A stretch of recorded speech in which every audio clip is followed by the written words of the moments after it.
कबीर जेते पाप किए राखे तलै दुराए, प्रगट भये निदान सब जब पूछे धर्म राय। बाबा कबीर कहते कि जिन्ने भी जिंदगी दे गलत काम ਜਿਹੜੇ ਅਸੀਂ ਸਾਰਿਆਂ ਦੇ ਸਾਹਮਣੇ ਨਹੀਂ ਸੀ ਕਰ ਸਕਦੇ ਪਰ ਲੁਕ ਛਿਪ ਕੇ ਕੀਤੇ ਤੇ ਆਪਣੇ ਵੱਲੋਂ ਉਹਨਾਂ ਕੰਮਾਂ ਨੂੰ ਇੰਨਾ ਲੁਕਾਉਣ ਦੀ ਕੋਸ਼ਿਸ਼ ਕੀਤੀ ਹੈ ਵੀ ਕਿਸੇ ਨੂੰ ਉਹਨਾਂ ਕੰਮਾਂ ਦੇ ਬਾਰੇ ਪਤਾ ਵੀ ਨਾ ਲੱਗੇ। ਇਹ ਸਾਰੀ ਲਗਭਗ ਜ਼ਿੰਦਗੀ ਦੇ ਵਿੱਚ ਬਹੁਤ ਘੱਟ ਬੰਦੇ ਹੁੰਦੇ ਨੇ ਜਿਹੜੇ ਇਹ ਕੰਮ ਨਹੀਂ ਕਰਦੇ। ਬਹੁਤ ਗੱਲਾਂ ਹੁੰਦੀਆਂ ਨੇ ਜਿਹੜੀਆਂ ਅਸੀਂ ਚਾਹੁੰਦੇ ਹਾਂ ਵੀ ਸਿਰਫ ਸਾਨੂੰ ਪਤਾ ਤੇ ਸਾਨੂੰ ਹੀ ਪਤਾ ਰਹਿਣ, ਪਰ ਮਹਾਰਾਜ ਕਹਿੰਦੇ ਵੀ ਜਿੰਨਾ ਵੀ ਉਹਨਾਂ ਨੂੰ ਲੁਕਾਉਣ ਦੀ ਕੋਸ਼ਿਸ਼ ਕੀਤੀ ਨਾ, ਅੰਤ ਨੂੰ ਉਹ ਸਾਰੇ ਪ੍ਰਗਟ ਹੋ ਗਏ। ਪ੍ਰਗਟ ਭਏ ਨਿਦਾਨ ਸਭ। ਨਿਦਾਨ ਦਾ ਮਤਲਬ ਹੁੰਦਾ ਹੈ ਅੰਤ ਨੂੰ। ਜਬ ਪੁੱਛੇ ਧਰਮ ਰਾਏ,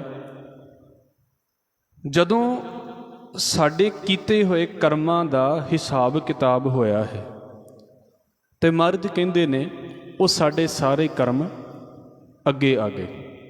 ਹੁਣ ਇਹਨੂੰ ਦੋ ਪਾਸਿਆਂ ਤੋਂ ਅਸੀਂ ਵਿਚਾਰਨਾ ਹੈ ਵੀ ਇੱਕ ਤੇ ਇਹ ਹੈ ਕਿ ਜਿਹੜੀ ਆਮ ਸਾਡੀ ਮੈਂਟੈਲਿਟੀ ਦੇ ਵਿੱਚ ਧਰਮ ਦੇ ਵੱਲੋਂ ਜਾਂ ਕੁਝ ਮਜ਼ਹਬਾਂ ਦੇ ਵੱਲੋਂ ਇਹ ਗੱਲ ਪਾ ਦਿੱਤੀ ਗਈ ਹੈ ਵੀ ਜਿਹੜਾ ਲੇਖੇ ਦਾ ਹਿਸਾਬ ਕਿਤਾਬ ਹੈ ਉਹ ਮਰਨ ਤੋਂ ਬਾਅਦ ਜਿਹੜਾ ਹੈ ਧਰਮ ਰਾਜ ਲੈ ਰਿਹਾ ਹੈ। ਇੱਕ ਤੇ ਇਹ ਖਿਆਲ ਬੜਾ ਪ੍ਰਚਲਿਤ ਹੈ ਵੀ ਮੈਂ ਜੋ ਕੀਤਾ ਤੇ ਉਹਦੇ ਤੋਂ ਬਾਅਦ ਜਿਹੜੀ ਕਿਤੇ ਮੇਰੀ ਪੇਸ਼ੀ ਹੋਵੇਗੀ, ਉਹਦੇ ਤੋਂ ਬਾਅਦ ਜਿਹੜਾ ਮੇਰਾ ਕਿਤੇ ਹਿਸਾਬ ਕਿਤਾਬ ਹੋਵੇਗਾ ਤੇ ਉਹ ਜਿਸ ਤਰ੍ਹਾਂ ਇੱਕ ਰੀਲ ਚੱਲਦੀ ਹੈ, ਫਿਲਮ ਚੱਲਦੀ ਹੈ, ਮੈਨੂੰ ਉੱਦਾਂ ਦੇ ਕਰਮ ਵਿਖਾ ਦਿੱਤੇ ਜਾਣਗੇ ਵੀ ਆਹ ਮੈਂ ਕੀਤੇ ਨੇ। ਇੱਕ ਖਿਆਲ ਇੱਦਾਂ ਦਾ ਪ੍ਰਚਲਿਤ ਹੈ। ਦੂਸਰਾ ਖਿਆਲ ਜਿਹੜਾ ਹੈ ਉਹ ਸਾਡੀ ਐਸ ਜ਼ਿੰਦਗੀ ਦੇ ਨਾਲ ਸੰਬੰਧਿਤ ਹੈ। ਜੋ ਮੈਂ ਪਹਿਲਾਂ ਆਪ ਜੀ ਦੇ ਨਾਲ ਗੱਲ ਸਾਂਝੀ ਕੀਤੀ ਹੈ, ਗੁਰਮਤ ਇੱਦਾਂ ਨਹੀਂ ਕਹਿੰਦੀ ਵੀ ਐਸ ਜ਼ਿੰਦਗੀ ਨੂੰ ਖਤਮ ਹੋਣ ਤੋਂ ਬਾਅਦ ਜ਼ਿੰਦਗੀ ਖਤਮ ਹੋ ਜਾਂਦੀ ਹੈ। ਇਹ ਵੀ ਇੱਕ ਪਾਸਾ ਹੈ। ਇਹ ਨਹੀਂ ਵੀ ਅਸੀਂ ਖਤਮ ਹੋਏ ਤੇ ਸਾਰਾ ਕੁਝ ਨਾਲੇ ਹੀ ਖਤਮ ਹੋ ਗਿਆ। ਫਿਰ ਤੇ ਜਿਹੜਾ ਠੱਗੀ ਮਾਰਦਾ ਖਤਮ ਹੋ ਗਿਆ ਹੈ, ਕਦੀ ਹੱਥ ਹੀ ਨਹੀਂ ਆਇਆ ਲੋਕਾਂ ਦੇ, ਉਹ ਤਾਂ ਫਿਰ ਬੜਾ ਵਧੀਆ ਰਹਿ ਗਿਆ। ਸੰਤ ਵੀ ਇੱਕੋ ਜਿਹਾ ਅਤੇ ਚੋਰ ਵੀ ਇੱਕੋ ਜਿਹਾ, ਫਿਰ ਤਾਂ ਸਾਰਾ ਹਿਸਾਬ ਬਰਾਬਰ ਹੋ ਗਿਆ। ਫਿਰ ਮਤਲਬ ਅਸੀਂ ਕੀ ਕਹਿ ਸਕਦੇ ਹਾਂ ਵੀ ਜਿਹੜਾ ਬੰਦਾ ਸਾਰੀਆਂ ਗਲਤੀਆਂ ਕਰਦਾ ਇੱਕ ਦਿਨ ਖਤਮ ਹੋ ਜਾਵੇ ਅਤੇ ਦੂਜੇ ਪਾਸੇ ਜਿਹੜੇ ਬੰਦੇ ਨੇ ਚੰਗੀਆਂ ਗੱਲਾਂ ਕੀਤੀਆਂ ਸਗੋਂ ਉਹਨੂੰ ਜ਼ਿਆਦਾ ਕਸ਼ਟ ਮਿਲਦਾ ਪਿਆ ਹੈ, ਅਤੇ ਫਿਰ ਤਾਂ ਸਾਰੇ ਜਣੇ ਜੇ ਮਰਨ ਦੇ ਨਾਲ ਹੀ ਖਤਮ ਹੋ ਗਿਆ ਫਿਰ ਤਾਂ ਉਹ ਸੋਚੇਗਾ ਵੀ ਕੀ ਫਾਇਦਾ ਹੈ ਇਹਨਾਂ ਚੀਜ਼ਾਂ ਦਾ। ਇਸ ਕਰਕੇ ਮਹਾਰਾਜ ਕਹਿੰਦੇ ਵੀ ਜ਼ਿੰਦਗੀ ਖਤਮ ਨਹੀਂ ਹੁੰਦੀ। ਸਰੀਰ ਖਤਮ ਹੋ ਜਾਂਦੇ ਨੇ, ਜ਼ਿੰਦਗੀਆਂ ਖਤਮ ਨਹੀਂ ਹੁੰਦੀਆਂ, ਕਿਉਂਕਿ ਸਰੀਰ ਦਾ ਨਾਂ ਜ਼ਿੰਦਗੀ ਨਹੀਂ ਹੈ। ਪਰ ਸਤਿਗੁਰੂ ਇਸ ਗੱਲ ਨੂੰ ਵੀ ਕਹਿੰਦੇ ਨੇ ਵੀ ਅੱਗੇ ਮੇਰੇ ਨਾਲ, ਜੀਵਾਂ ਦੇ ਨਾਲ, ਸਾਡੇ ਨਾਲ ਕੀ ਵਾਪਰਨਾ ਕਿਸੇ ਨੂੰ ਨਹੀਂ ਪਤਾ। ਕਿਸੇ ਦੇ ਕੋਲ ਕੋਈ ਇੱਦਾਂ ਦਾ ਖਿਆਲ ਵੀ ਨਹੀਂ ਵੀ ਦੱਸ ਦੇਵੇ ਵੀ ਉੱਥੇ ਆਹ ਹੋ ਜਾਂਦਾ ਅਤੇ ਉੱਥੇ ਆਹ ਹੋ ਜਾਂਦਾ, ਕਿਸੇ ਨੂੰ ਨਹੀਂ ਪਤਾ। ਇਸ ਕਰਕੇ ਜਦੋਂ ਸਤਿਗੁਰੂ ਇਸ ਗੱਲ ਨੂੰ ਕਹਿੰਦੇ ਨੇ ਨਾ ਵੀ ਜਿਹੜੇ ਅਸੀਂ ਅੰਦਰ ਪਾਪ ਕਰਦੇ ਰਹਿੰਦੇ ਹਾਂ, ਅੰਦਰ ਗਲਤੀਆਂ ਕਰਦੇ ਰਹਿੰਦੇ ਹਾਂ, ਆਪਣੇ ਆਪ ਹੀ ਬਾਹਰ ਆ ਜਾਂਦੀਆਂ ਨੇ। ਉਹ ਕਿੱਦਾਂ ਆਉਂਦੀਆਂ ਨੇ?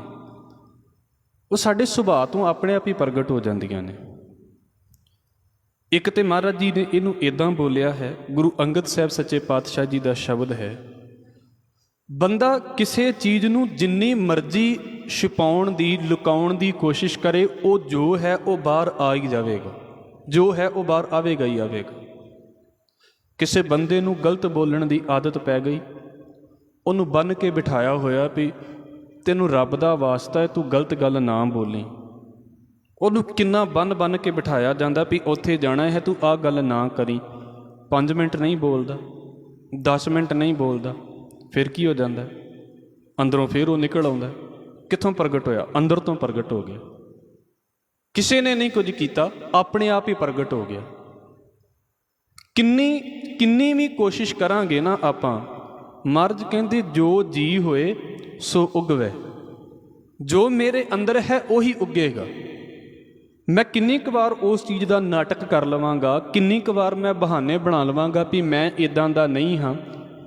ਦੋ ਚਾਰ ਗੱਲਾਂ ਅਸੀਂ ਕਰ ਸਕਦੇ ਹਾਂ, ਠੀਕ ਹੈ, ਮੈਂ ਇਸ ਗੱਲ ਨੂੰ ਇੱਦਾਂ ਸਮਝ ਲਿਓ, ਇਹ ਜ਼ਿੰਦਗੀ ਇੱਦਾਂ ਦੀ ਨਹੀਂ ਹੈ ਵੀ ਜਿਹਦੇ ਵਿੱਚ ਅਸੀਂ 24 ਘੰਟੇ ਐਕਟਿੰਗ ਕਰ ਸਕਦੇ ਹਾਂ। 2-4 ਘੰਟੇ ਐਕਟਿੰਗ ਹੋ ਜਾਂਦੀ ਹੈ, 5-7 ਘੰਟੇ ਬਹੁਤ ਜ਼ਿਆਦਾ ਹੋ ਜਾਂਦੇ ਨੇ, ਇੰਨੀ ਕੁ ਐਕਟਿੰਗ ਤੇ ਹੋ ਜਾਂਦੀ ਹੈ। 24 ਘੰਟੇ ਥੋੜ੍ਹਾ ਬੰਦਾ ਐਕਟਿੰਗ ਕਰ ਸਕਦਾ, ਜੋ ਹੈ ਉਹ ਆਵੇਗਾ ਹੀ ਆਵੇਗਾ ਬੰਦੇ ਦੇ ਅੰਦਰੋਂ ਬਾਹਰ।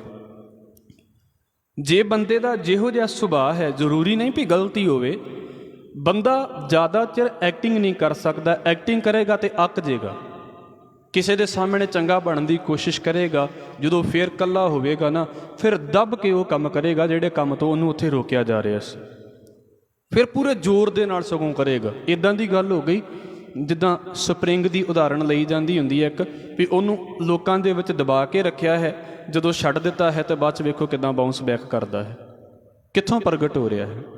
ਬਾਬਾ ਕਬੀਰ ਕਹਿੰਦੇ ਉਹ ਤੇ ਬਾਅਦ ਦੀਆਂ ਗੱਲਾਂ ਨੇ, ਵੀ ਕੀ ਲੇਖੇ ਦਾ ਹਿਸਾਬ ਕਿਤਾਬ ਹੈ, ਤੇ ਬਾਅਦ ਦੀਆਂ ਨੇ। ਸਾਡੇ ਕੀਤੇ ਹੋਏ ਕਰਮ ਜਦੋਂ ਸਾਡਾ ਸੁਭਾਅ ਬਣ ਜਾਂਦਾ ਹੈ ਨਾ, ਫਿਰ ਅਸੀਂ ਜਿੰਨਾ ਮਰਜ਼ੀ ਲੁਕਾ ਕੇ ਰੱਖੀਏ, ਆਪਣੇ ਆਪ ਹੀ ਉੱਤੇ ਆ ਜਾਂਦਾ ਹੈ। ਇੱਕ ਉਦਾਹਰਣ ਲੈ ਕੇ ਫਿਰ ਆਪ ਜੀ ਦੇ ਅੱਗੇ ਮੈਂ ਗੱਲ ਸ਼ੁਰੂ ਕਰ ਦੇਵਾਂ। ਕਦੀ ਵੀ ਇਸ ਚੀਜ਼ ਨੂੰ ਸੋਚ ਕੇ ਵੇਖਿਓ, ਚਲੋ ਇਹ ਨੇੜੇ ਦੀ ਉਦਾਹਰਣ ਹੈ, ਇੱਥੋਂ ਦੀ ਜ਼ਿਆਦਾ ਹੈ। ਹੁਣ ਇਹਨੂੰ ਮਹਾਰਾਜ ਨੇ ਕਿਰਪਾ ਕੀਤੀ ਹੈ, ਸਿਰਫ ਮੇਰੇ ਦਿਮਾਗ ਦੇ ਵਿੱਚ ਆ ਗਈ ਹੈ, ਤਾਂ ਮੈਂ ਆਪ ਜੀ ਦੇ ਅੱਗੇ ਰੱਖ ਦਿਆਂ। ਇਹਨੂੰ ਦੂਸਰੇ ਤੋਂ ਜ਼ਿਆਦਾ ਕਿਸੇ ਦੂਸਰੇ ਪਾਸੇ ਤੋਂ ਨਾ ਸੋਚਣਾ। ਹੁਣ ਜਿੱਦਾਂ ਸਾਡੇ ਨਾ ਪਰਿਵਾਰ ਪੰਜਾਬੀ ਨੇ, ਲਗਭਗ ਸਾਰਿਆਂ ਦੇ ਘਰਾਂ ਦੇ ਵਿੱਚ ਪੰਜਾਬੀ ਹੈ, ਪਰ ਅੱਗੇ ਅੱਗੇ ਜਿਹੜਾ ਥੋੜ੍ਹਾ ਜਿਹਾ ਫਰਕ ਆ ਰਿਹਾ ਨਾ, ਵੀ ਜਿੱਦਾਂ ਜਨਰੇਸ਼ਨ ਹੈ ਉਹ ਹਿੰਦੀ ਦੇ ਵੱਲ ਕਨਵਰਟ ਹੋਈ ਜਾਂਦੀ ਹੈ। ਉਹ ਇਲਾਕਿਆਂ ਦੇ ਪ੍ਰਭਾਵ ਪੈਂਦੇ ਨੇ, ਇਹਦੇ ਵਿੱਚ ਜੋ ਮਰਜ਼ੀ ਜ਼ੋਰ ਲਾ ਲਓ, ਕੋਈ ਬਹੁਤਾ ਨਹੀਂ ਹੈ। ਧਿਆਨ ਰੱਖਣਾ ਚਾਹੀਦਾ ਹੈ, ਇਹ ਵਧੀਆ ਗੱਲ ਹੈ। ਪਰ ਇੱਥੇ ਵੇਖਿਓ ਇੱਕ ਚੀਜ਼ ਹੁੰਦੀ ਹੈ ਵੀ ਜਿੱਦਾਂ ਆਪਾਂ ਆਪਣੇ ਬੱਚੇ ਨੂੰ ਕਹਿ ਦਈਏ ਵੀ ਪੰਜਾਬੀ ਬੋਲ, ਉਹ ਵਿਚਾਰਾ 2 ਕੁ ਵਾਰ ਤਾਂ ਪੰਜਾਬੀ ਬੋਲੇਗਾ, ਤੀਜੀ ਵਾਰ ਆਟੋਮੈਟਿਕਲੀ ਹਿੰਦੀ ਜਾਂ ਇੰਗਲਿਸ਼ ਅੰਦਰੋਂ ਨਿਕਲ ਆਵੇਗੀ। ਇਹ ਕੀ ਹੈ? ਜਿਹਨੂੰ ਮੈਂ ਦਬਾ ਕੇ ਰੱਖਦਾ ਪਿਆ ਨਾ ਵੀ ਇਹਨੂੰ ਨਹੀਂ ਬਾਹਰ ਕੱਢਣਾ, 2 ਕੁ ਵਾਰ ਤੇ ਹਟੇਗਾ, ਬਾਅਦ 'ਚ ਫਿਰ ਆਪਣੇ ਆਪ ਹੀ ਆ ਜਾਂਦਾ ਹੈ। ਬਾਬਾ ਕਬੀਰ ਸਾਹਿਬ ਦੇ ਕਹਿਣ ਦਾ ਬਸ ਇੰਨਾ ਕੁ ਸੁਭਾਅ ਹੈ।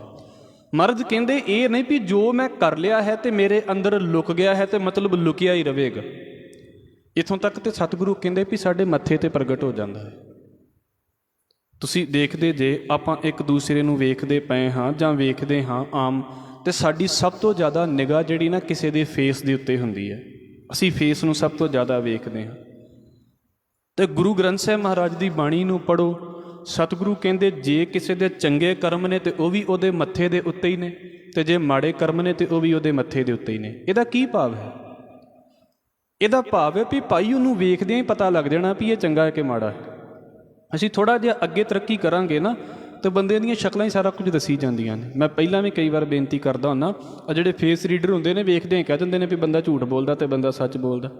ਤੁਸੀਂ ਗੁਰਬਾਣੀ ਵਾਲੇ ਪਾਸੇ ਤੋਂ ਥੋੜ੍ਹੀ ਜਿਹੀ ਤਰੱਕੀ ਕਰ ਲਓ, ਬੰਦਾ ਉਦੋਂ ਹੀ ਫੜਿਆ ਜਾਂਦਾ ਵੀ ਇਹਦੇ ਮੂੰਹ ਦੇ ਉੱਤੇ ਹੈ ਕੀ ਹੈ। ਉਹਦੇ ਹਾਵ ਭਾਵ ਵੀ ਬੰਦੇ ਤੋਂ ਪਤਾ ਲੱਗ ਜਾਂਦੇ ਵੀ ਬੰਦਾ ਕੀ ਸੋਚਦਾ ਪਿਆ। ਇਹ ਕੋਈ ਬਹੁਤੀ ਔਖੀ ਪੜ੍ਹਾਈ ਨਹੀਂ ਹੈ, ਇਹਨੂੰ ਪੜ੍ਹਾਈ ਮੰਨਿਆ ਜਾਂਦਾ ਹੈ ਅੱਜ ਕੱਲ੍ਹ, ਪਰ ਬਹੁਤੀ ਔਖੀ ਪੜ੍ਹਾਈ ਨਹੀਂ ਹੈ। ਥੋੜ੍ਹੀ ਜਿਹੀ ਬੰਦਾ ਧਿਆਨ ਦੀ ਪ੍ਰੈਕਟਿਸ ਕਰ ਲਵੇ, ਇਹ ਪੜ੍ਹਾਈ ਹੋ ਜਾਂਦੀ ਹੈ ਹਰ ਬੰਦੇ ਦੀ। ਅਤੇ ਵੈਸੇ ਹੋਣੀ ਚਾਹੀਦੀ ਹੈ ਹਰ ਬੰਦੇ ਦੇ ਕੋਲ ਇਹ ਪੜ੍ਹਾਈ।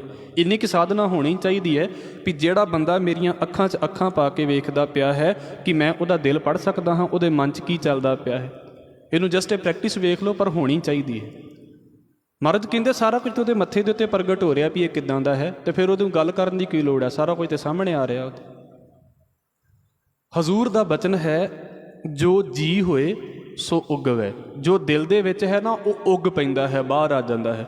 ਜਾਂ ਮੂੰਹ ਰਾਹੀਂ ਬਾਹਰ ਆ ਜਾਵੇਗਾ ਜਾਂ ਅੱਖਾਂ ਰਾਹੀਂ ਬਾਹਰ ਆ ਜਾਵੇਗਾ। ਇਹ ਸਭ ਤੋਂ ਜ਼ਿਆਦਾ ਜਿਹੜੇ ਇਹ 2 ਇੰਦਰੇ ਨੇ ਨਾ ਸਾਡੇ ਅੰਦਰ ਦੀ, ਬਾਕੀ ਸਾਨੂੰ ਬਾਹਰੋਂ ਇਨਫੋਰਮੇਸ਼ਨ ਅੰਦਰ ਭੇਜਦੇ ਨੇ। ਸਾਡੇ ਕੰਨ ਨੇ ਬਾਹਰ ਦੀ ਦੁਨੀਆ ਨੂੰ ਸੁਣਦੇ ਨੇ ਅਤੇ ਸਾਨੂੰ ਅੰਦਰ ਭੇਜਦੇ ਨੇ ਵੀ ਆਹ ਤੂੰ ਬਾਹਰੋਂ ਸੁਣਦਾ ਪਿਆ ਹੈ। ਪਰ ਜ਼ੁਬਾਨ ਕੀ ਕਰਦੀ ਹੈ? ਜੋ ਮੈਂ ਅੰਦਰੋਂ ਹਾਂ ਉਹਨੂੰ ਬਾਹਰ ਕੱਢਦੀ ਪਈ ਆ ਵੀ ਮੈਂ ਕੀ ਹਾਂ। ਨਹੀਂ ਬੋਲਾਂਗੇ ਤਾਂ ਕਿਸੇ ਨੂੰ ਕੀ ਪਤਾ ਵੀ ਮੈਂ ਕੀ ਹਾਂ, ਪਰ ਬੋਲ ਪਿਆ, ਜ਼ੁਬਾਨ ਨੇ ਦੱਸ ਦਿੱਤਾ। ਮੈਂ ਨਹੀਂ ਕਿਸੇ ਨੂੰ ਵੇਖਦਾ ਪਿਆ, ਕਿਸੇ ਨੂੰ ਕੀ ਪਤਾ ਮੈਂ ਕਿੱਦਾਂ ਵੇਖਦਾ ਹਾਂ ਕਿਸੇ ਨੂੰ। ਜਦੋਂ ਮੈਂ ਅੱਖਾਂ ਤੋਂ ਵੇਖਣਾ ਸ਼ੁਰੂ ਕਰ ਦਿੱਤਾ, ਮੇਰੀ ਵੇਖਣੀ ਤੋਂ ਪਤਾ ਲੱਗ ਗਿਆ ਵੀ ਬੰਦਾ ਕਿਹੜੀ ਨੀਤ ਨਾਲ ਵੇਖਦਾ ਪਿਆ। ਇਹ 2 ਇੰਦਰੇ ਨੇ ਜਿਹੜੇ ਮੇਰੇ ਅੰਦਰ ਦੀ ਜਾਣਕਾਰੀ ਦੁਨੀਆ ਨੂੰ ਦਿੰਦੇ ਨੇ ਮੈਂ ਕਿਵੇਂ ਦਾ ਹਾਂ। ਬਾਕੀ ਸਾਰਾ ਕੁਝ ਬਾਹਰੋਂ ਅੰਦਰ ਆਉਂਦਾ ਹੈ, ਇਹ ਅੰਦਰੋਂ ਬਾਹਰ ਕੱਢਦੇ ਨੇ। ਸਤਿਗੁਰੂ ਕਹਿੰਦੇ ਪ੍ਰਗਟ ਹੋ ਜਾਵੇਗਾ, ਜਾਂ ਅੱਖਾਂ ਰਾਹੀਂ ਪ੍ਰਗਟ ਹੋ ਜਾਵੇਗਾ, ਤੇ ਜਾਂ ਜ਼ੁਬਾਨ ਦੇ ਰਾਹੀਂ ਪ੍ਰਗਟ ਹੋ ਜਾਵੇਗਾ। ਉਹ ਇੰਗਲਿਸ਼ ਦੇ ਵਿੱਚ ਕਹਿੰਦੇ ਨਾ ਵੀ first impression is the last impression ਵਾਲੀ ਗੱਲ ਹੈ। ਬਸ ਤੁਸੀਂ ਪਹਿਲੇ ਨੰਬਰ ਦੇ ਉੱਤੇ ਕੀ ਵੇਖਦੇ ਜੇ ਅਤੇ ਕੀ ਬੋਲਦੇ ਜੇ, ਬਸ ਉੱਥੋਂ ਹੀ ਸਾਹਮਣੇ ਆ ਜਾਂਦਾ। ਬਾਬਾ ਕਬੀਰ ਕਹਿੰਦੇ ਜਿੰਨਾ ਮਰਜ਼ੀ ਲੁਕਾ ਲਓ, ਜਿੰਨੀ ਮਰਜ਼ੀ ਐਕਟਿੰਗ ਕਰ ਲਓ, ਮਰਜ਼ ਬਖਸ਼ ਲਵੇ। ਜਿਹਨੂੰ ਗਲਤ ਵੇਖਣ ਦੀ ਆਦਤ ਪੈ ਜਾਂਦੀ ਆ ਉਹਦੇ ਕੋਲੋਂ ਨਹੀਂ ਜੇ ਕੰਟਰੋਲ ਹੁੰਦਾ। ਕਿੰਨੀ ਕੁ ਕੰਟਰੋਲ ਕਰ ਲਏਗਾ, ਨਹੀਂ ਹਟਦੀਆਂ ਆਦਤਾਂ। ਜਿਹਨੂੰ ਗਲਤ ਬੋਲਣ ਦੀ ਆਦਤ ਪੈ ਜਾਂਦੀ ਹੈ ਨਹੀਂ ਹਟਦਾ, ਜਿੰਨਾ ਮਰਜ਼ੀ ਕੰਟਰੋਲ ਕਰ ਲਵੇ। ਕਿਤੇ ਰੱਬ ਕਿਤੇ ਕਿਰਪਾ ਕਰ ਦੇਵੇ। ਅਤੇ ਸਤਿਗੁਰੂ ਕਹਿੰਦੇ ਸਾਹਮਣੇ ਹੀ ਹੈ ਉਹਦੇ, ਉਹਨੂੰ ਇੰਝ ਲੱਗਦਾ ਵੀ ਮੇਰਾ ਤਾਂ ਲੁਕਿਆ ਹੀ ਪਿਆ ਹੈ ਸਾਰਾ ਕੁਝ, ਕਿਹੜਾ ਕਿਸੇ ਨੂੰ ਕੁਝ ਪਤਾ ਲੱਗਦਾ। ਸਤਿਗੁਰੂ ਕਹਿੰਦੇ ਐਡਾ ਸੌਖਾ ਨਹੀਂ ਲੁਕਦਾ। ਬਾਬਾ ਕਬੀਰ ਕਹਿੰਦੇ ਉਹ ਤਾਂ ਨਾਲ ਹੀ ਲਈ ਫਿਰਦਾ ਸਾਰਾ ਕੁਝ। ਇਹ ਤਾਂ ਰੱਬ ਨੇ ਬੜੀ ਕਿਰਪਾ ਕੀਤੀ ਹੈ ਵੀ ਮੈਂ ਜੋ ਗਲਤੀਆਂ ਕਰਦਾ ਹਾਂ ਅਤੇ ਉਹ ਇੱਦਾਂ ਸਾਹਮਣੇ ਨਹੀਂ ਆਉਂਦੀਆਂ, ਲਈ ਮੈਂ ਨਾਲ ਹੀ ਫਿਰਦਾ ਪਿਆ ਹਾਂ। ਜਿੱਥੋਂ ਮੈਂ ਗਲਤ ਹਾਂ ਅਤੇ ਮੈਂ ਗਲਤੀਆਂ ਪਿੱਛੇ ਥੋੜ੍ਹਾ ਛੱਡ ਆ ਗਿਆ ਹਾਂ, ਮੇਰੇ ਨਾਲ ਹੀ ਬੈਠੀਆਂ ਨੇ, ਨਾਲ ਤੁਰੀਆਂ ਫਿਰਦੀਆਂ ਪਈਆਂ ਨੇ। ਚੰਗੀਆਂ ਗੱਲਾਂ ਵੀ ਮੇਰੇ ਅੰਦਰ ਮੇਰੇ ਨਾਲ ਨੇ, ਮਾੜੀਆਂ ਗੱਲਾਂ ਦੇ ਢੇਰ ਵੀ ਮੈਂ ਆਪਣੇ ਅੰਦਰ ਲੈ ਕੇ ਬੈਠਾ ਹੋਇਆ। ਇਹ ਸਾਰੀਆਂ ਇਸ ਵੇਲੇ ਮੇਰੇ ਨਾਲ ਨੇ। ਅੱਗੇ ਪਰਖਣ ਵਾਲੇ ਦੀ ਅੱਖ ਹੈ ਵੀ ਉਹ ਮੈਨੂੰ ਕਿਸ ਬੇਸ ਤੋਂ ਵੇਖਦਾ ਪਿਆ ਹੈ, ਬਸ ਇੰਨਾ ਕੁ ਹੈ, ਸਾਰਿਆਂ ਦੇ ਨਾਲ ਹੀ। ਹਜ਼ੂਰ ਕਹਿੰਦੇ ਤੇ ਰੱਬ ਦਾ ਸ਼ੁਕਰ ਕਰਨਾ ਚਾਹੀਦਾ ਹੈ। ਅਨਿਕ ਛਿਦਰ ਕਰ ਢਾਕਿਆ ਨਿਰਮਲ ਦ੍ਰਿਸ਼ਟੇ, ਇਹਦਾ ਪੰਕਤੀ ਹੈ। ਮਹਾਰਾਜ ਕਹਿੰਦੇ ਵੀ ਮੇਰੇ ਅੰਦਰ ਕਿੰਨੀਆਂ ਖਾਮੀਆਂ ਨੇ। ਇੱਕ ਤਾਂ ਸਰੀਰ ਦੀ ਗੱਲ ਆਪਾਂ ਕਰਦੇ ਆ ਨਾ ਵੀ ਆਪਾਂ ਮਾੜਾ ਜਿਹਾ ਕੋਈ ਜ਼ਖਮ ਹੋ ਜਾਵੇ ਅਤੇ ਸਰੀਰ ਵੱਲ ਵੇਖਣਾ ਕਿੰਨਾ ਔਖਾ ਹੋ ਜਾਂਦਾ ਵੀ ਜ਼ਖਮ ਨਹੀਂ ਵੇਖਿਆ ਜਾਂਦਾ ਜੀ ਬੰਦੇ ਦਾ। ਅੰਦਰੋਂ ਕਿੱਡਾ ਖਤਰਨਾਕ ਨਿਕਲਦਾ ਪਿਆ ਵੀ ਚਮੜੀ ਦੇ ਨਾਲ ਸਕਿਨ ਨੇ ਢੱਕ ਕੇ ਰੱਖਿਆ ਹੋਇਆ ਹੈ। ਜੇ ਕਿਤੇ ਬਾਹਰੋਂ ਇੱਦਾਂ ਵੇਖਣਾ ਪੈ ਜਾਵੇ ਤਾਂ ਬੁਰਾ ਜਿਹਾ ਲੱਗਦਾ ਹੈ ਵੀ ਵੇਖਿਆ ਨਹੀਂ ਜਾਂਦਾ। ਉਹ ਤਾਂ ਸਾਡੀ ਬੋਡੀ ਦੀਆਂ ਗੱਲਾਂ ਨੇ। ਮਨ ਦੇ ਵਿੱਚ ਉਹਦੇ ਤੋਂ ਵੀ ਜ਼ਿਆਦਾ ਖਤਰਨਾਕ ਚੀਜ਼ਾਂ ਸੰਭਾਲੀਆਂ ਪਈਆਂ ਹੋਈਆਂ ਨੇ, ਢੱਕ ਕੇ ਨਹੀਂ ਰੱਖਿਆ ਰੱਬ ਨੇ। ਭਲਾ ਜੋ ਮੇਰੇ ਅੰਦਰ ਚੱਲਦਾ ਪਿਆ ਜੇ ਸਾਹਮਣੇ ਆ ਜਾਵੇ ਤਾਂ ਕੀ ਬਣੇ? ਤੁਹਾਨੂੰ ਕੀ ਲੱਗਦਾ ਵੀ ਮੈਂ ਇੱਥੇ ਤੁਹਾਡੇ ਸਾਹਮਣੇ ਬੈਠਾ ਕਥਾ ਕਰ ਜੋਗਾ ਹਾਂ? ਕੁਝ ਵੀ ਨਹੀਂ ਹੋ ਸਕਦਾ। ਮੈਂ ਕਿਸੇ ਨੂੰ ਕੀ ਕਹਾਂ, ਆਪਣੀਆਂ ਗੱਲਾਂ ਕਰਦੇ ਹਾਂ। ਬਾਬਾ ਕਬੀਰ ਕਹਿੰਦੇ ਇਹ ਨਾ ਸੋਚ ਕੇ ਚੱਲੀਏ ਵੀ ਜੋ ਮੈਂ ਕਰਦਾ ਪਿਆ ਹਾਂ ਅਤੇ ਮੈਂ ਲੁਕਾ ਲਿਆ ਹੈ ਅਤੇ ਬਸ ਲੁਕ ਗਿਆ ਹੈ। ਕਹਿੰਦੇ ਨਹੀਂ ਲੁਕਦਾ, ਇਹ ਸਾਹਮਣੇ ਹੈ, ਪ੍ਰਤੱਖ ਹੈ ਸਾਰਾ ਕੁਝ। ਔਰ ਵੇਖੋ ਬਾਬਾ ਜੀ ਦੀ ਇੱਕ ਸਤਿਗੁਰੂ ਜੀ ਦਾ, ਗੁਰੂ ਅਰਜਨ ਸਾਹਿਬ ਮਹਾਰਾਜ ਜੀ ਦਾ ਸ਼ਾਇਦ ਬੋਲ ਹੈ। ਹਜ਼ੂਰ ਕਹਿੰਦੇ ਦਿਨ ਰਾਤ ਕਮਾਇੜੋ ਸੋ ਆਇਓ ਮੱਥ ਹੈ। ਬੜਾ ਮਹਿੰਗਾ ਅਤੇ ਬੜਾ ਪਿਆਰਾ ਸ਼ਬਦ ਹੈ। ਹਜ਼ੂਰ ਕਹਿੰਦੇ ਜੋ ਮੈਂ ਦਿਨ ਰਾਤ ਬੋਲਦਾ ਹਾਂ ਅਤੇ ਜੋ ਮੈਂ ਦਿਨ ਰਾਤ ਕਮਾਉਂਦਾ ਹਾਂ, ਜੋ ਮੈਂ ਵੇਖਦਾ ਹਾਂ, ਜੋ ਮੈਂ ਖਾਂਦਾ ਪੀਂਦਾ ਹਾਂ, ਉਹ ਕਿੱਥੇ ਹੈ? ਸੋ ਆਇਓ ਮੱਥ ਹੈ, ਇੱਥੇ ਹੈ। ਲੋਕਾਂ ਨੂੰ ਵੇਖਦੇ ਹੀ ਪਤਾ ਲੱਗ ਜਾਵੇਗਾ ਮੈਂ ਕਿੰਨੇ ਕੁ ਪਾਣੀ 'ਚ, ਵੇਖਦੇ ਹੀ ਪਤਾ ਲੱਗ ਜਾਵੇਗਾ।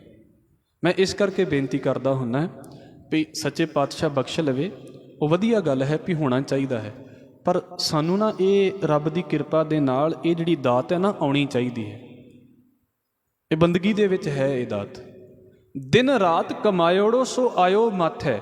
ਜੋ ਮੈਂ ਦਿਨ ਰਾਤ ਕੀਤਾ ਨਾ ਮੇਰੇ ਮੱਥੇ ਦੇ ਉੱਤੇ ਚੱਲਦਾ ਪਿਆ ਹੈ।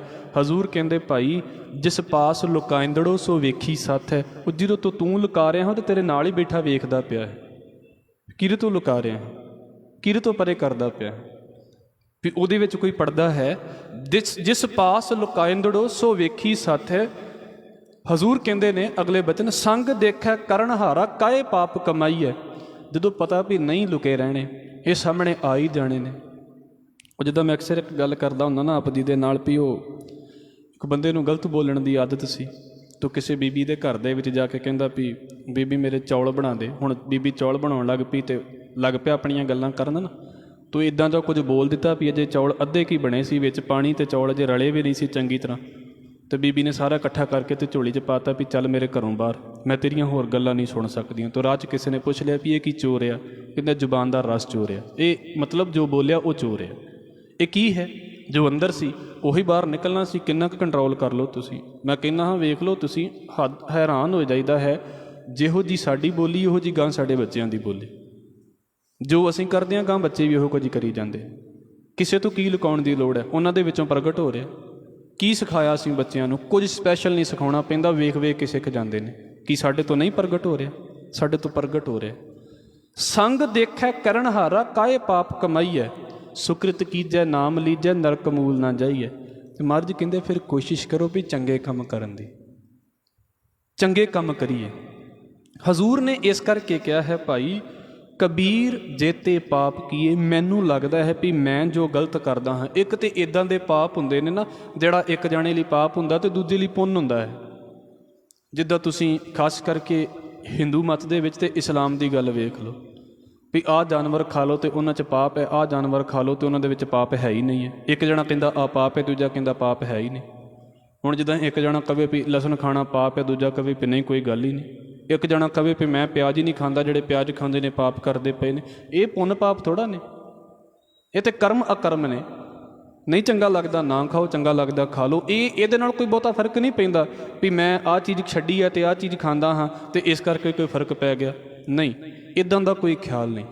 ਜਿਹੜੇ ਮਨ ਦੇ ਖਿਆਲ ਨੇ, ਜਿਹੜੀਆਂ ਚੀਜ਼ਾਂ ਮੈਂ ਚਾਹੁੰਦਾ ਹਾਂ ਵੀ ਮੇਰੀਆਂ ਲੋਕਾਂ ਦੇ ਸਾਹਮਣੇ ਨਾ ਆਉਣ, ਬਾਬਾ ਕਬੀਰ ਕਹਿੰਦੇ ਵਾਕਿਆ ਹੀ ਸੋਚ ਕੇ ਵੇਖੋ ਵੀ ਵਾਕਿਆ ਹੀ ਨਹੀਂ ਸਾਹਮਣੇ ਆਉਂਦੀਆਂ। ਮੈਂ ਤਾਂ ਆਪਣੇ ਨਾਲ ਲਈ ਫਿਰਦਾ, ਸਾਰਾ ਕੁਝ ਆਪਣੇ ਆਪ ਹੀ ਅੰਦਰੋਂ ਪ੍ਰਗਟ ਹੋ ਜਾਂਦਾ ਹੈ। ਉਹਨੂੰ ਬਾਬਾ ਕਬੀਰ ਕਹਿੰਦੇ ਨੇ, ਕਬੀਰ ਜੇਤੇ ਪਾਪ ਕੀਏ ਰਾਖੇ ਤਲੈ ਦੁਰਾਏ। ਆਪਣੇ ਵੱਲੋਂ ਤੇ ਬੜੀ ਕੋਸ਼ਿਸ਼ ਕੀਤੀ ਹੈ ਵੀ ਲੁਕਾ ਕੇ ਰੱਖ ਲਵਾਂ, ਪਰ ਕੀ ਹੁੰਦਾ ਹੈ, ਪ੍ਰਗਟ ਭਏ ਨਿਦਾਨ ਸਭ ਜਬ ਪੁੱਛੇ ਧਰਮ ਰਾਏ। ਮਹਾਰਾਜ ਕਹਿੰਦੇ ਵੀ ਜਦੋਂ ਧਰਮ ਰਾਜ ਪੁੱਛਦਾ ਹੈ, ਭਾਵ ਨਿਆਂ ਹੁੰਦਾ ਹੈ।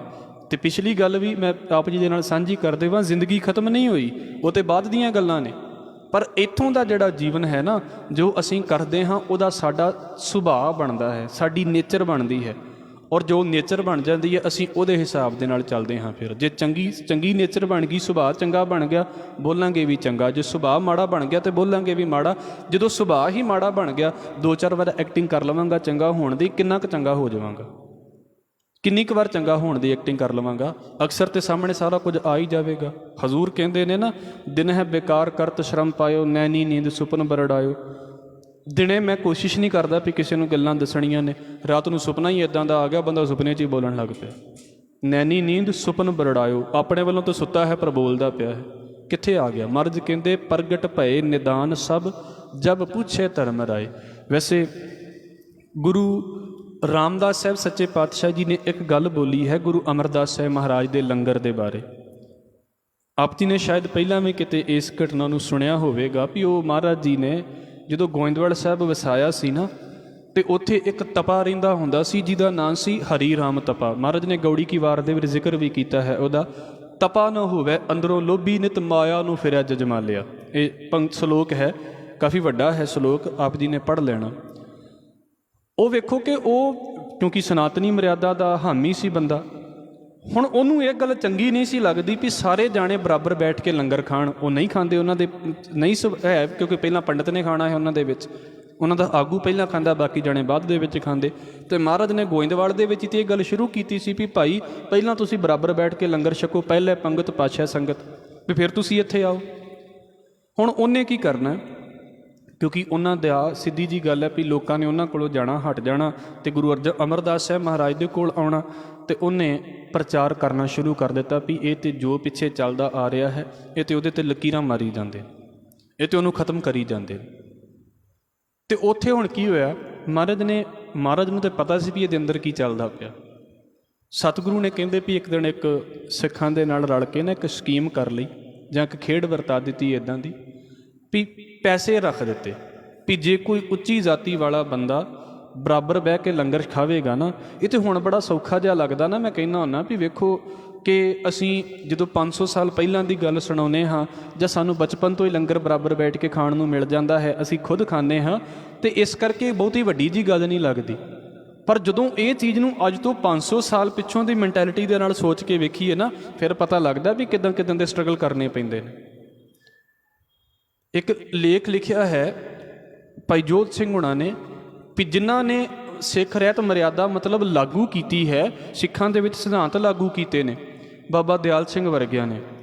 ਲੋਕਾਂ ਨੇ ਕਨੈਕਸ਼ਨ ਤੋੜ ਲਿਆ ਸੀ ਉਹਨਾਂ ਦੇ ਨਾਲੋਂ ਵੀ ਇਹ ਤਾਂ ਬੰਦੇ ਸਾਰਾ ਕੁਝ ਹੀ ਉਲਟਾ ਕਰੀ ਜਾਂਦੇ ਨੇ। ਹਾਲਾਂਕਿ ਗੁਰੂ ਸਾਹਿਬਾਨ ਤੋਂ ਬਾਅਦ ਦੀਆਂ ਗੱਲਾਂ ਨੇ, ਵੀ ਗੁਰੂ ਸਾਹਿਬ ਇੱਕ ਵਾਰੀ ਕਰਕੇ ਚਲ ਗਏ ਸੀ, ਉਹਨੇ ਦੁਬਾਰਾ ਉਹਨੂੰ ਰੀਸਟੈਬਲਿਸ਼ ਕੀਤਾ ਨਾ, ਅਤੇ ਤਾਂ ਵੀ ਲੋਕਾਂ ਨੇ ਬੜਾ ਵਿਰੋਧ ਕੀਤਾ ਉਹਦਾ। ਇੱਕ ਤਾਂ ਆਪ ਜੀ ਦੇ ਨਾਲ ਮੈਂ ਸਾਂਝਾ ਕਰਾਂਗਾ ਵੀ ਕਿੰਨਾ ਔਖਾ ਹੋ ਜਾਂਦਾ ਹੈ। ਅਤੇ ਜਦੋਂ ਗੁਰੂ ਸਾਹਿਬ ਨੇ ਪਹਿਲੀ ਵਾਰ ਇਹ ਕੀਤਾ ਹੋਵੇਗਾ, ਲੋਕਾਂ ਦੇ ਸਾਹਮਣੇ ਪਹਿਲੀ ਵਾਰ ਉਹ ਗੱਲ ਆਈ ਹੋਵੇਗੀ, ਕਿੰਨਾ ਔਖਾ ਲੱਗਦਾ ਹੈ ਲੋਕਾਂ ਨੂੰ। ਇਹਨੇ ਵਿਰੋਧ ਕਰਨਾ ਵੀ ਇਹ ਤਾਂ ਸਾਰਾ ਕੁਝ ਹੀ ਖਤਮ ਕਰੀ ਜਾਂਦੇ ਨੇ। ਮਹਾਰਾਜ ਨੇ ਕੀਤਾ ਵੀ ਜਿਹੜਾ ਕਿਤੇ ਉੱਚੀ ਜਾਤੀ ਵਾਲਾ ਬਰਾਬਰ ਬਹਿ ਕੇ ਰੋਟੀ ਖਾਵੇਗਾ ਨਾ, ਬਾਕੀਆਂ ਦੇ ਨਾਲ ਪ੍ਰਸ਼ਾਦਾ ਛਕੇਗਾ, ਅਸੀਂ ਮੋਹਰ ਦੇਵਾਂਗੇ ਉਹਨੂੰ, ਕੋਈ ਵੀ ਕਰੰਸੀ ਹੋ ਸਕਦੀ ਉਸ ਵੇਲੇ ਦੀ, ਵੀ ਇਹਨੂੰ ਇਨਾਮ ਦੇ ਵਿੱਚ ਦੇਵਾਂਗੇ। ਹੁਣ ਪਹਿਲੀ ਗੱਲ ਤਾਂ ਜਿਹੜਾ ਸਾਰੀ ਜ਼ਿੰਦਗੀ ਵਿਰੋਧ ਕਰਦਾ ਰਿਹਾ, ਕਿਹੜੇ ਹਿੰਮਤ ਚਾਹੀਦੀ ਹੈ ਨਾ ਉਹ ਸਾਰੇ ਵਿਰੋਧ ਨੂੰ ਇੱਕਦਮ ਖਤਮ ਕਰਕੇ ਅਤੇ ਵਾਪਸ ਗੁਰੂ ਘਰ ਦੇ ਵਿੱਚ ਆਉਣ ਦੀ। ਅਤੇ ਵਾਰਤਾ ਇਸ ਗੱਲ ਨੂੰ ਬੋਲਦੀ ਹੈ ਵੀ ਉਹ ਆਪ ਤਾਂ ਆਇਆ ਨਹੀਂ, ਉਹਨੇ ਕੀ ਕੀਤਾ, ਆਪਣਾ ਪੁੱਤਰ ਉੱਥੇ ਭੇਜ ਦਿੱਤਾ ਵੀ ਚੱਲ ਜੋ ਮਿਲਦਾ ਪਿਆ ਹੈ ਪ੍ਰਸ਼ਾਦਾ ਛਕੋ ਅਤੇ ਨਾਲ ਤੁਸੀਂ ਲੈ ਕੇ ਆ ਜਿਓ। ਹੁਣ ਜਦੋਂ ਉਹ ਕਹਿੰਦੇ ਵੀ ਦੀਵਾਰ ਟਪਾ ਕੇ ਅਤੇ ਆਪਣਾ ਬੱਚਾ ਉਹਨੇ ਜਦੋਂ ਲੰਗਰ ਦੇ ਵਿੱਚ ਭੇਜਣ ਲੱਗਾ ਅਤੇ ਬੱਚੇ ਦੇ ਸੱਟ ਲੱਗ ਗਈ ਡਿੱਗ ਕੇ, ਅਤੇ ਬੱਚਾ ਰੋਣ ਲੱਗ ਪਿਆ। ਉਹ ਰੋਣ ਲੱਗਿਆ, ਪਤਾ ਲੱਗਾ ਵੀ ਕਿਹਦਾ ਬੱਚਾ ਹੈ। ਅਕਸਰ ਪੁੱਛਿਆ ਜਾਂਦਾ ਵੀ ਕਿਹਦਾ ਬੱਚਾ, ਪੁੱਛਣ ਲੱਗੇ ਤੇ ਜੀ ਉਹ ਜਿਹੜਾ ਹੈ ਉਹਨਾਂ ਦੇ ਵੱਲੋਂ ਭੇਜਿਆ ਹੋਇਆ ਬੱਚਾ ਹੈ। ਹੁਣ ਕਮਾਲ ਦੀ ਗੱਲ ਹੈ ਵੀ ਮਹਾਰਾਜ ਜੀ ਸਤਿਗੁਰੂ ਜੀ ਦੀ ਬਾਣੀ ਦਾ ਇਸੇ ਸ਼ਲੋਕ ਦੇ ਵਿੱਚ ਬਚਨ ਹੈ, ਹਜ਼ੂਰ ਕਹਿੰਦੇ ਨੇ ਭਾਈ ਅੱਗੋਂ ਦੇ ਸੱਦਿਆਂ ਸਤਿਆ ਦੀ ਭਿੱਖਿਆ ਲਏ ਨਹੀਂ, ਪਿੱਛੋਂ ਦਾ ਪਛਤਾਏ ਕਿਆ ਤਪੈ ਆਣ ਪੁੱਤ ਵਿੱਚ ਬਹਾ ਲਿਆ। ਵੀ ਪਹਿਲਾਂ ਜਦੋਂ ਸੱਦਿਆ ਸੀ ਵੀ ਆਓ ਭਾਈ ਬੈਠ ਕੇ ਲੰਗਰ ਛਕਿਆ ਕਰੋ, ਅਤੇ ਫਿਰ ਤਾਂ ਉਦੋਂ ਆਇਆ ਨਹੀਂ। ਅਤੇ ਪਰ ਹੁਣ ਜਦੋਂ ਪਤਾ ਲੱਗਾ ਵੀ ਅੰਦਰ ਲੋਭ ਨੇ ਛਾਲ ਮਾਰ ਦਿੱਤੀ ਅਤੇ ਲੋਭ ਅੰਦਰੋਂ ਪ੍ਰਗਟ ਹੋ ਗਿਆ ਹੈ, ਅਤੇ ਹੁਣ ਪੁੱਤਰ ਵਿੱਚ ਬਿਠਾ ਦਿੱਤਾ ਹੈ। ਅਤੇ ਮਹਾਰਾਜ ਕਹਿੰਦੇ ਫਿਰ ਕੀ ਹੈ, ਪੰਚ ਲੋਕ ਸਭ ਹੱਸਣ ਲੱਗੇ, ਤਪਾ ਲੋਭ ਲਹਿਰ ਹੈ ਗਾਲਿਆ। ਜਿਹੜੇ ਸਿਆਣੇ ਸੰਗਤ ਬੈਠੀ ਹੋਈ ਸੀ ਨਾ, ਉਹ ਹੱਸਣ ਲੱਗ ਪਏ ਵੀ ਆਹ ਬੰਦਾ ਜੇ ਵੇਖੋ ਸਤਿਗੁਰੂ ਜੀ ਦਾ ਸਾਰਾ ਦਿਨ ਵਿਰੋਧ ਕਰਦਾ ਰਹਿੰਦਾ, ਅਤੇ ਹੁਣ ਕੀ ਕੀਤਾ ਹੈ, ਆਪ ਇਹਦੇ ਅੰਦਰ ਇੰਨਾ ਲੋਭ ਚੱਲਦਾ ਪਿਆ ਹੈ। ਗੱਲ ਕੀ ਹੈ, ਗੱਲ ਸਿਰਫ ਇੰਨੀ ਕੁ ਹੈ ਵੀ ਮੈਨੂੰ ਲੱਗਦਾ ਹੈ ਵੀ ਜੋ ਮੇਰੇ ਅੰਦਰ ਚੱਲਦਾ ਪਿਆ ਹੈ ਨਾ, ਉਹ ਬਾਹਰ ਨਹੀਂ ਆਵੇਗਾ। ਮਹਾਰਾਜ ਕਹਿੰਦੇ ਬਾਹਰ ਲਿਆਉਣ ਦੀ ਲੋੜ ਵੀ ਨਹੀਂ, ਤੇ ਅਸੀਂ ਤਾਂ ਨਾਲ ਹੀ ਲਈ ਫਿਰਦੇ ਹਾਂ, ਸਾਰਾ ਕੁਝ ਨਾਲ ਤੁਰਿਆ ਫਿਰਦਾ। ਸਾਡੇ ਬੰਦਗੀ ਵਾਲੇ ਦੇ ਨਾਲ ਬੰਦਗੀ ਤੁਰਦੀ ਹੈ, ਉਹਦੇ ਨਾਲ ਉਹਦੀ ਬੰਦਗੀ ਦਾ ਓਰਾ ਤੁਰਦਾ ਹੈ। ਠੱਗ ਦੇ ਨਾਲ ਠੱਗੀ ਸਾਰੀਆਂ ਥਾਵਾਂ 'ਤੇ ਤੁਰੀ ਫਿਰਦੀ ਹੈ, ਚੋਰ ਦੇ ਨਾਲ ਚੋਰੀ ਸਾਰੀਆਂ ਥਾਵਾਂ 'ਤੇ ਤੁਰੀ ਫਿਰਦੀ ਹੈ। ਉਹਨੂੰ ਜਿੱਥੋਂ ਮੌਕਾ ਲੱਭ ਗਿਆ ਉਹਨੇ ਕਰ ਲੈਣੀ ਹੈ। ਇਸ ਕਰਕੇ ਮਹਾਰਾਜ ਕਹਿੰਦੇ ਜੇਤੇ ਕਬੀਰ ਜੇਤੇ ਪਾਪ ਕੀਏ, ਰਾਖੇ ਤਲੈ ਦੁਰਾਏ, ਆਪਣੇ ਵੱਲੋਂ ਤੇ ਭਾਈ ਲੁਕਾ ਕੇ ਰੱਖ ਲਏ, ਪ੍ਰਗਟ ਪਏ ਨਿਦਾਨ ਸਭ ਜਬ ਪੁੱਛੇ ਧਰਮ ਰਾਏ। ਅਤੇ ਜਦੋਂ ਹਿਸਾਬ ਕਿਤਾਬ ਹੋਇਆ ਤਾਂ ਉਹ ਸਾਰੇ ਸਾਹਮਣੇ ਆ ਗਏ। ਭਾਵ ਜਦੋਂ ਮੈਂ ਆਪਣੇ ਸੁਭਾਅ ਨੂੰ ਦੱਸਿਆ ਲੋਕਾਂ ਦੇ ਅੱਗੇ, ਜਾਂ ਨਹੀਂ ਵੀ ਦੱਸਿਆ, ਸਾਰਾ ਕੁਝ ਹੀ ਮਹਾਰਾਜ ਕਹਿੰਦੇ ਆਪਣੇ ਆਪ ਹੀ ਲੋਕਾਂ ਦੇ ਸਾਹਮਣੇ ਪ੍ਰਗਟ ਹੋ ਗਏ, ਆਪਣੇ ਆਪ ਹੀ ਬਾਹਰ ਆ ਗਏ। ਫਿਰ ਇਹਨੂੰ ਦੋਵਾਂ ਪਾਸਿਓਂ ਤੋਂ ਕਹਿ ਕੇ ਮੈਂ ਅਗਲੇ ਸ਼ਲੋਕ ਦੀ ਗੱਲ ਕਰਾਂਗਾ ਕਿ ਇੱਕ ਤਾਂ ਪਾਸਾ ਉਹ ਹੈ ਵੀ ਜੋ ਮਰਨ ਤੋਂ ਬਾਅਦ ਸਾਡੇ ਨਾਲ ਹੋਣਾ ਹੈ, ਉਹ ਤਾਂ ਰੱਬ ਜਾਣਦਾ ਹੈ ਵੀ ਕੀ ਹੋਣਾ ਅਤੇ ਕੀ ਨਹੀਂ ਹੋਣਾ। ਉਹਦੇ ਬਾਰੇ ਅਸੀਂ ਬਹੁਤਾ ਲੰਮਾ ਸੋਚ ਕੇ ਨਾ ਚੱਲੀਏ ਵੀ ਇੱਦਾਂ ਹੋਵੇਗਾ ਅਤੇ ਉੱਦਾਂ ਹੋਵੇਗਾ। ਉਹਦੇ ਲਈ ਸਾਨੂੰ ਸੋਚਣ ਦੀ ਬਹੁਤੀ ਲੋੜ ਨਹੀਂ, ਉਹ ਰੱਬ ਸੋਚੇਗਾ ਵੀ ਉਹਨੇ ਕੀ ਕਰਨਾ। ਪਰ ਜਿਹੜਾ ਇੱਥੇ ਹੈ, ਆਹ ਜੋ ਅਸੀਂ ਹਾਂ ਨਾ, ਜਿੱਦਾਂ ਦੇ ਅਸੀਂ ਅੰਦਰੋਂ ਸੁਭਾਅ ਬਣਾ ਕੇ ਬੈਠੇ ਹਾਂ, ਮਹਾਰਾਜ ਕਹਿੰਦੇ ਨੇ ਭਾਈ ਇਹ ਸੁਭਾਅ ਸਾਡਾ, ਨਾਮ ਹੀ ਬੋਲੀਏ ਲੋਕਾਂ ਨੂੰ ਪਤਾ ਲੱਗ ਜਾਂਦਾ ਹੈ, ਨਾਮ ਹੀ ਕੁਝ ਕਰੀਏ ਲੋਕਾਂ ਦੇ ਸਾਹਮਣੇ ਆ ਜਾਂਦਾ ਹੈ। ਇਸ ਕਰਕੇ ਇਹਨੂੰ ਵੇਖਣਾ ਹੈ ਵੀ ਭਾਈ ਪ੍ਰਗਟ ਪਏ ਨਿਦਾਨ ਸਭ, ਅੰਤ ਨੂੰ ਸਾਰੇ ਪ੍ਰਗਟ ਹੋ ਗਏ।